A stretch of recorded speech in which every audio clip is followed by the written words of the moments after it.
Like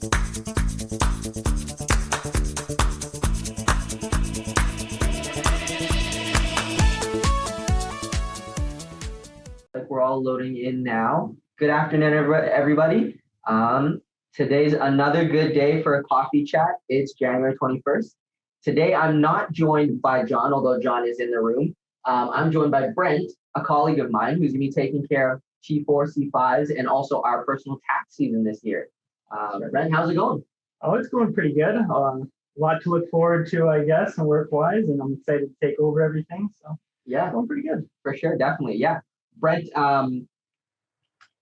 is actually going to be taking care of a lot of the government subsidy programs, the Qs, the 10% wage subsidy, and all of those extra programs that are happening here as I take a step back from that role. I'm actually going to be leaving the firm, so this will be my last coffee chat, but I'll let you know that you guys are in great hands. Brent is a great employee, and also he's really, really, really knowledgeable. So I'm just adding more people. Perfect. Okay, so we got a lot to go through today, Brent. Thanks a lot. Particularly because we're running into tax season here. There's some filing deadlines, there's some changes, updates, things that we need to be mindful of going into the 2020 tax season. We're going to talk about some CEBA, we're going to talk about the Qs, and then a bunch of tax filing reporting that is going to be key to this year's taxes. So first of all, for those of you who haven't applied for the CEBA, the deadline is March 31st. And if you haven't applied yet, it's the $60,000 loan only now. Before it was the 40 with the additional 20.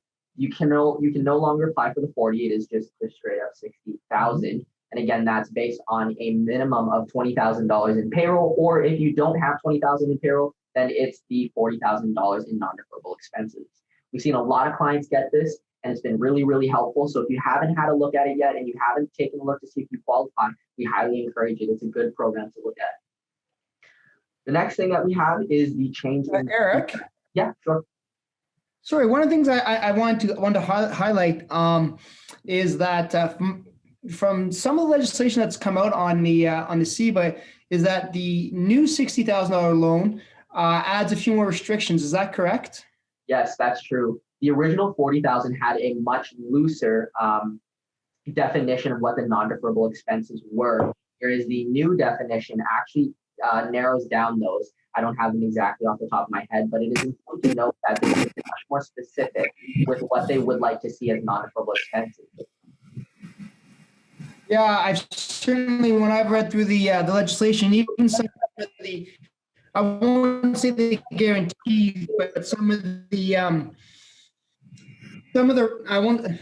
risk owner is increased with the $60,000 or the $20,000 top up. So some of the attestations related to perhaps high probability of continuing, etc., should be thought of when you increase the application. So if you have any questions about that, give us a call. Give Brent a call. We'll look through the situation, look through the risks of increasing the loan. They're not new, but you should be aware of them. Definitely. The next thing that we're going to run through is the second thing that we're going to run through is the Qs, which is, if you haven't applied for that at all yet, an important part to take a look at is that periods 1 to 5 are actually closing up, which means you have until January 31st to get those applications in. That is a great period to be applying for if you can. That has the largest amount of subsidy available using that 75% subsidy rate on eligible employees. So if you haven't had a look at that yet, we highly encourage it. The deadline's quickly approaching. You have about 10 days left to get your applications in for those periods. And if you have any questions about that, or if you have, if you're not sure if you qualify, or if you think you might have, or you're kind of on the fence, please definitely reach out to us. We're here to help. Brent can walk you through that for sure. Absolutely. The second part is the period 6 and later. They all have a 180-day deadline. So essentially, if you have not applied for them yet, you have 180 days from the end of the period in order to apply. All of those dates are available on the CRA website. So if you haven't applied for any of those later periods, the next one, I believe, for period 6 ends is in February. So you have a little bit of time if you haven't applied for period 6. The last thing last thing we're going to talk about with the wage subsidy is the change to periods 11 to 13 and kind of what we think is going to go on with periods 14 to 16. So 11 to 13 has been locked in. The rates are finalized, and you can take a look at those now. The rates are exactly the same as period number 10, which is a 0.8 times your decrease in revenue for the base rate with a top up of 25%. Now, previously, if you recall, the 25% top up actually required you to experience a decline of over 50% for 3 months in a row. But for the periods 8 and beyond, they've changed it to say that if you've experienced any revenue decline above 50% in the current period, you can use that to qualify for the top up. So effectively what that means is for periods 8 and later, you actually can qualify for quite a bit of top up based on what your current period is. So that rule has kind of been changed. So keeping that in mind when you're trying to apply for the subsidy. And again, obviously, if you have questions about that, please feel free to reach out to us. So with the Qs and all those extra government subsidies, there's been quite a few tax filing changes. Brent, what do we got? That's right. The CRA is trying to kind of incorporate everything and help themselves review all the Qs, all the curb, and even the rent subsidy applications by including a couple new boxes on T4 reporting. Remember, T4s and T5s are due at the last day of February. So it's important to get things in early just so we have time to kind of adapt to all those new reporting requirements and if there's any additional information that we need. So with the T4s, they're actually adding 4 new boxes that would require you to report the employment income paid to your employees in a certain date range, starting from March 15th all the way through September 26th. There's 4 boxes, so each of those boxes would cover probably about 8 weeks. And I talked with CRA and they said that we would report things on a gross amount and not a net amount. So when we're reporting those boxes, we don't want to just record what we paid to the employees. We want to record the employment income that paid in a gross method on the dates that they were actually paid. So a couple new changes there. So it's really important to kind of get ahead of things and make sure we have all the information to report things properly, just to give CRA a hand, kind of reviewing all the Qs and all the curb applications. Yeah, and I actually just want to highlight one thing that Brent said that is really important, is that the amount that you want to be reporting there is the paid amount and not the earned amount, right? No, in the gross method, it's the earned amount. Oh, okay. Yeah. So they refer to employment income. So if you have deductions, everything like that, it wouldn't be the paycheck amount, it would be actually what they earned in the period. For sure, definitely. Yeah, and we want to make sure that we're reporting those when you actually paid the employees and not when they kind of accrued all those earnings. So that's pretty much wraps up what the T4 is looking for. Next would be the PD27s. That kind of plays into the temporary wage subsidy we saw earlier in the year. The PD27s, that just helps reconcile your payroll accounts to what you actually remitted. Just again, it's another administrative thing. The CRA would have liked to have them all by the end of 2020, but there's no real deadline for the PD27s as long as you get them in. So everything matches up and you're not stumbling with interest and penalties because you didn't file something. For sure. And I guess just to summarize, that PD27 relates to that 10% wage subsidy.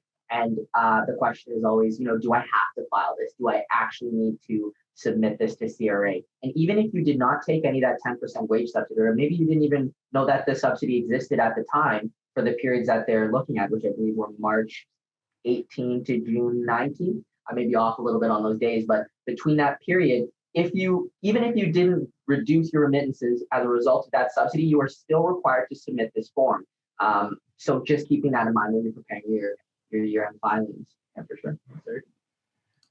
So with that pretty much wraps up the reporting requirements. The next would be personal tax season, because that's around the corner as well.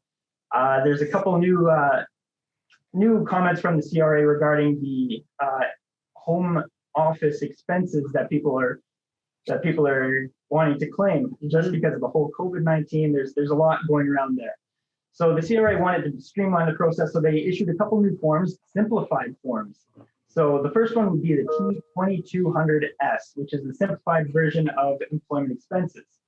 And this one is very simple. It asks 3 questions. If the employee was required to work from home, if any of those expenses were reimbursed, and if any of those were reported on the T4. So it's a very simple form to fill out and gives each employee so they're able to claim their home employment expenses.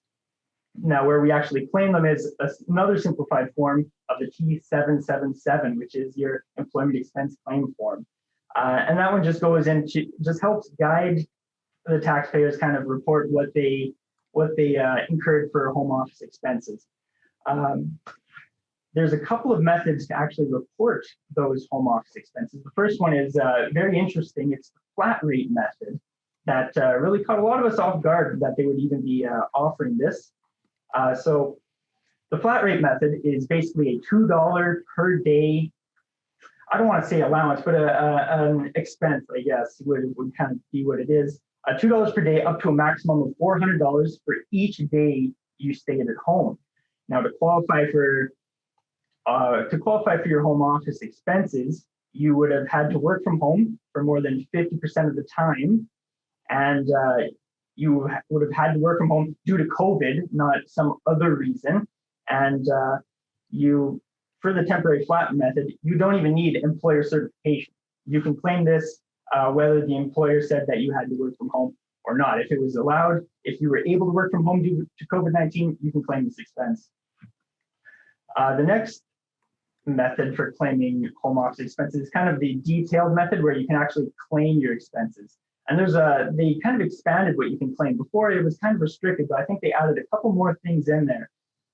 So just to go over a couple of them, they kind of included internet costs and cell phone fees. They also have some transportation costs if you have to kind of commute between the office and home to pick up, to pick up files or anything you need to bring home. So they expanded quite a bit of it, and there's an exhaustive list on the CRA of everything you can or can't claim. They really put a lot of effort into making sure people know what they can or can't claim, just to prevent any issues. So, and to claim any of those, you just have to make sure that the employer didn't reimburse you for all your expenses. If they reimburse you for a couple of them, there's still an amount you can claim. There's no issues there. For sure, definitely. Now, obviously, there's a lot of complexities to these filings. There's lots to know for sure. And if you do need any assistance, if you have any questions, obviously the list is available online, but if you need a second opinion, you need somebody to talk to about it, we're always here to help. That's kind of our job. Yeah, that's right. We can help you with all this stuff. We do a lot of work, a lot of research, just trying to figure everything out to make things as easy for you as possible. Thanks, guys. I did want to jump in there on one thing around the simplified T2200S and the 777S, and maybe even touch a little bit on sort of, I think, what we've all heard around the CERB and the egg in the face that CRA had to a certain extent on some of the communication things. I'm talking to clients about this right now, and some of their concerns about the home office expenses is that it's easy for them perhaps to fill the T2200, maybe if there's more expenses than the simplified method will allow for.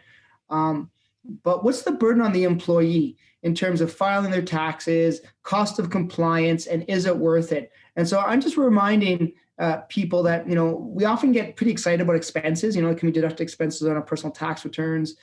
And that sort of stuff. And if there's ever a consideration around the simplified method, which probably doesn't need an accountant to help an employee fill out their personal taxes, is that these expenses reduce what we call your taxable income.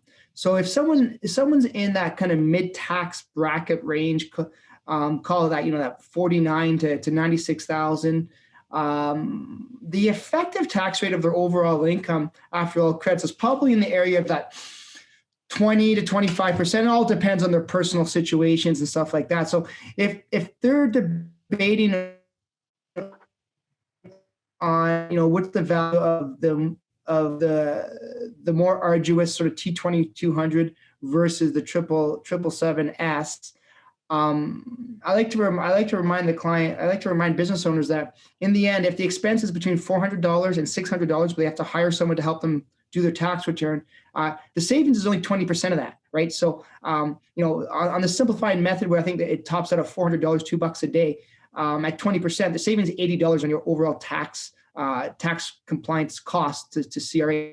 If you think you could fill out more paperwork and get $600, then the delta $200 is only worth $40 probably not worth the cost of an account to compile your the personal tax return for that employee. So if you're having conversations with the employees, I think a kind of a higher level sort of thing is, what sort of stress do you want to put on the employees at this time? And perhaps they think it's more than they're really going to get. And the simplified method, assuming they comply with the legislation, is probably a good way to go. So it saves time for everyone involved, and the material difference is minimal. And if you add in the cost that they might have to hire someone to do their personal taxes, they probably save money on the simplified method. So it's just a little bit of kind of percolating things up into that common sense. And the governments like to kind of push this stuff out because they have an agenda. But in the end, once you punch the numbers and add stress to things, it gets a little easier. Much like we saw with CERB and those poor unfortunate individuals that got confused around the gross versus net. The simplest solution for that is for them to perhaps refile their 2019 and reduce their expenses so they're over $5,000 net, as opposed to paying back $12,000 of CERB. But you won't see CRA say that, unfortunately, to them, and it disappoints me that the government hasn't made it easy for them. So some food for thought on that one. Back to you guys, Brent and Eric. All right. We haven't really had any questions, but if anybody has any questions, please feel free to ask. I know there's a lot we talked about today, or if you have any questions about something we may not have discussed related to government programs, we'd be happy to talk about those. Other than that, if there are no questions, I think that's all we had to talk about. Yeah, there's not too much. There's a lot in terms of T4s filings and your personal taxes, and they get into a little more complex areas, but the CRA did a pretty good job. I reviewed the forms, and they did a pretty good job of providing guidance of what you can claim, how to claim it, from prorating the time you work at home to prorating the space of your office. They provide a lot of guidance on their forms. So I don't think there should be too many issues with people filing these things, and makes our job a little bit easier as well. Awesome. Thanks, Brent. Okay, so if you guys have questions that you need to take offline, or if you have anything that you think of later on, please feel free to reach out to Brent or John, Preet, any of the managers here. They'd be willing to help and answer your questions. Obviously, we'll put you guys on the spot a little bit here, so feel free to send them off an email. Other than that, thanks for joining us for another coffee chat, and I'll see you guys around. Bye, guys. Bye.